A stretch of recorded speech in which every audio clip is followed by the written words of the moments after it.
During World War II, the battle was not just fought on land, air, and sea.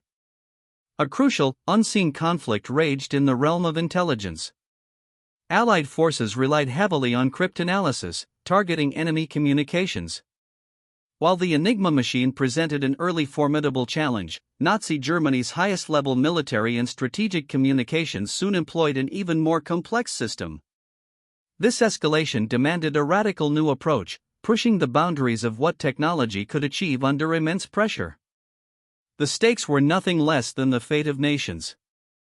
Initial successes against Nazi Germany's Enigma ciphers provided invaluable insights, as reported by intelligence sources. However, German high command understood the vulnerability. By 1941, they deployed an advanced teleprinter cipher machine for their highest-level communications, distinct from Enigma. British intelligence intercepted this new traffic, which they codenamed Tunny. This machine, later identified as the Lorenz SZ40/42, presented a far greater cryptographic challenge. Its complexity threatened to nullify Allied intelligence advantages, demanding an unprecedented response from Bletchley Park. The intercepted Lorenz messages, referred to by British intelligence as fish, were extraordinarily complex. Unlike Enigma's 3 to 8 rotors, the Lorenz machine utilized 12 wheels. This significantly increased the number of possible cipher settings, making manual or semi-manual decryption methods impractical. Sources from Bletchley Park reveal that the sheer volume and complexity of fish traffic overwhelmed existing code-breaking capabilities. The traditional methods, while effective against Enigma, were simply too slow and resource-intensive to provide timely intelligence from these highest-priority German communications. A critical breakthrough in deciphering Lorenz came not from technological advancement, but from a human error. In August 1941, a German operator transmitted a message. Due to a fault, the receiving station failed to record it. The operator then retransmitted the exact same message, but critically, used the identical 12-letter indicator and a slightly different setup process. This created a depth, allowing cryptanalysts like John Tiltman at Bletchley Park to compare the two transmissions. Historical accounts confirm this error provided the first real glimpse into the internal workings of the Lorenz machine. From this single operational blunder, cryptanalyst John Tiltman, and later Bill Tutte, began to meticulously deduce the underlying keystream of the Lorenz machine. By comparing the two depth messages, they could isolate the EXO or sum of the two ciphertexts, which eliminated the plaintext and revealed the EXO or sum of the two key streams. Subsequent analysis allowed Tutte to reconstruct the logical structure of the Lorenz machine without ever seeing the physical device. This intellectual feat, verified by historical documents, proved the machine was breakable, but the process remained agonizingly slow and manual. The manual decryption of Lorenz messages, while successful, was incredibly time-consuming. It often took weeks to process a single intercept, rendering intelligence stale. This logistical bottleneck became a critical strategic problem. Mathematician Max Newman, leading a team at Bletchley Park, recognized the need for automation. He proposed an electronic machine that could rapidly test hypotheses about Lorenz's rotor settings. Newman's vision was for a device capable of automating the tedious, repetitive calculations that consumed the cryptanalyst's time, moving beyond human limitations. To bring Newman's vision to life, Bletchley Park turned to Tommy Flowers, a brilliant engineer from the Post Office Research Station. Flowers was a specialist in electronic switching systems, crucial for telephone exchanges. According to historical accounts, he was initially skeptical of Bletchley's ability to maintain a machine with thousands of vacuum tubes. However, he ultimately committed to the project. Flowers' expertise in designing reliable electronic circuits, particularly with thermionic valves, proved indispensable. His leadership and engineering genius would be the driving force behind the creation of Colossus. Flowers and his team worked at incredible speed and under intense secrecy. They completed the first Colossus machine, known as Mark I, in December 1943. This monumental achievement materialized within a year of the project's inception. Its construction utilized approximately 1,500 vacuum tubes, making it an unprecedented electronic device for its time. Accounts from Bletchley Park describe it as a massive, intimidating machine, filling an entire room.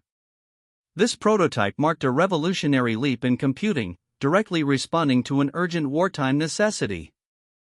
Colossus Mark I became operational in January 1944. Its primary function was to accelerate the process of finding the wheel settings for the Lorenz cipher.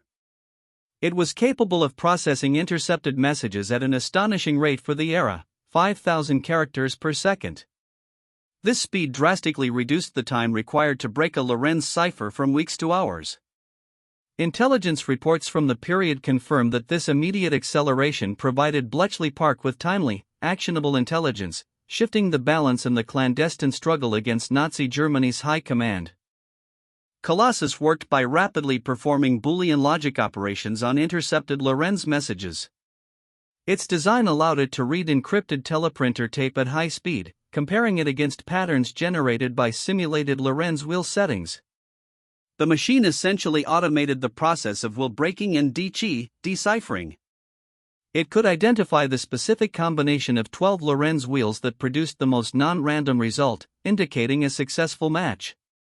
This method drastically reduced the workload, moving from manual trial and error to automated pattern recognition at an unprecedented pace. Colossus was not merely a calculator, it was a programmable digital computer. Operators could configure the machine using a patch panel and switches to perform different logical operations for various stages of the cryptanalysis process. This reconfigurability was a defining feature, distinguishing it from earlier, fixed-function calculating devices. The ability to reprogram Colossus for specific tasks, documented in historical engineering schematics, made it profoundly versatile. This concept of a general-purpose, programmable electronic machine laid foundational groundwork for future computing architecture, influencing modern microprocessors directly. The success of Colossus Mark I led to an urgent demand for more advanced versions.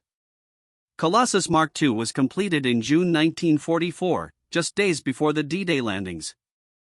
This iteration featured significant improvements. It was faster, more reliable, and incorporated 2,400 vacuum tubes, an increase from Mark I's 1,500. This timing was no coincidence. The Allies understood the critical need for real-time intelligence on German movements for the impending invasion. Sources confirmed that the Mark II's enhanced capabilities were specifically geared towards supporting D-Day operations, providing an unprecedented edge. The intelligence garnered from Colossus's decryption of Lorenz messages proved vital for D-Day. Reports from Allied High Command indicate that Colossus provided critical insights into German troop movements, supply lines, and strategic intentions. This information allowed Allied planners to confirm German misapprehensions about the invasion's location and strength, and to anticipate counterattacks. The ability to read the highest-level German communications directly aided the meticulous planning and successful execution of the Normandy landings, saving countless Allied lives and accelerating the end of the war in Europe. Beyond D-Day, Colossus's capabilities had a pervasive impact on Allied strategy throughout the war.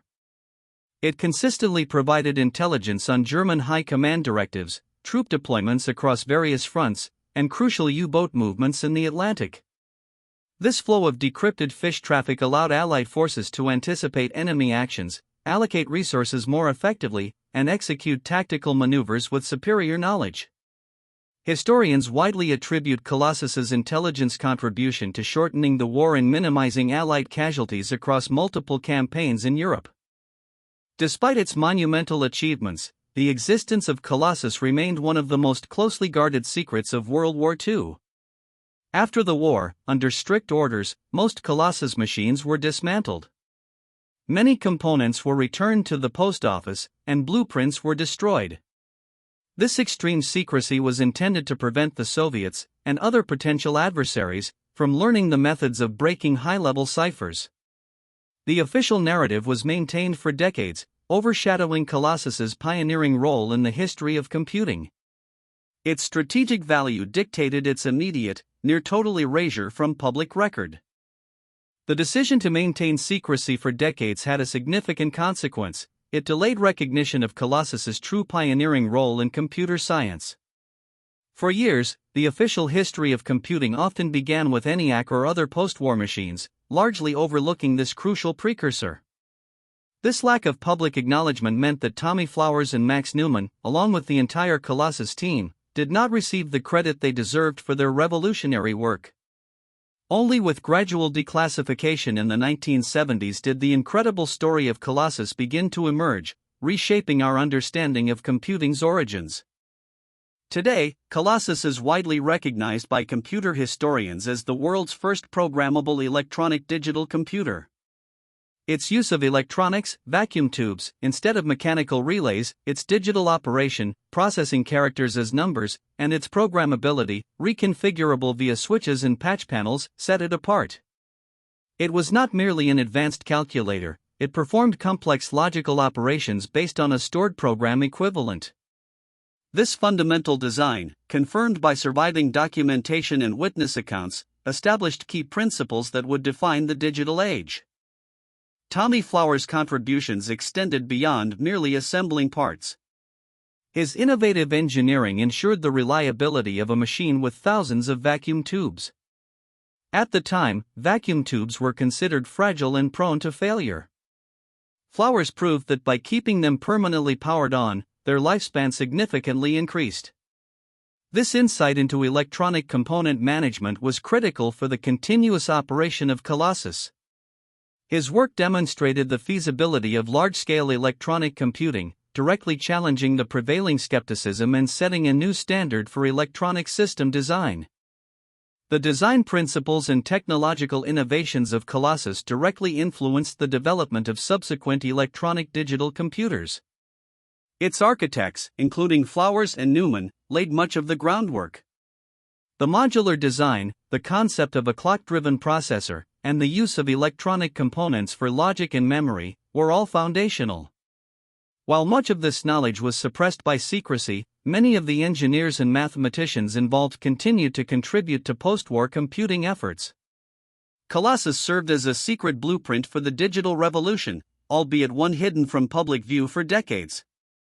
Colossus is now recognized as a direct ancestor of modern microprocessors. Its pioneering use of electronic switches to perform rapid logical operations is a fundamental characteristic of every computer chip today. The transition from electromechanical relays to pure electronic components for computation, as seen in Colossus, was a crucial evolutionary step. This machine demonstrated that complex calculations could be performed entirely electronically and digitally, setting the stage for miniaturization and the eventual development of integrated circuits that power our contemporary digital world. The DNA of Colossus runs deep in current technology. Bletchley Park, the secret hub of Allied codebreaking, produced not only crucial intelligence but also effectively incubated modern computer science. It was a crucible of interdisciplinary collaboration, bringing together mathematicians, engineers, linguists, and logicians. The imperative of war forced unprecedented innovation, transforming theoretical concepts into practical, working machines like Colossus. This site stands as a testament to human ingenuity under pressure, demonstrating how strategic necessity can accelerate technological evolution by decades. Its legacy continues to resonate in the fields of cybersecurity, AI, and information technology. It was not until the 1970s that the first details of Colossus began to be declassified. Over subsequent decades, more information emerged, allowing historians and the public to finally grasp its immense significance. This gradual revelation corrected the historical record, ensuring that Colossus and its creators received their rightful place in the annals of technological achievement.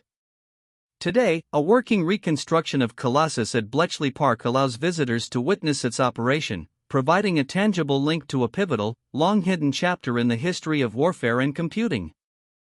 The story of Colossus is a powerful reminder of how technological innovation, driven by extreme necessity and extraordinary human intellect, can fundamentally alter the course of history. From a highly complex Nazi cipher to the birth of the digital age, its impact is undeniable. Colossus stands as a testament to the power of interdisciplinary collaboration, the pursuit of groundbreaking solutions, and the critical role of intelligence in wartime. Its secret birth at Bletchley Park, and its quiet revolution in computing, continues to inspire and inform our understanding of modern technology's origins.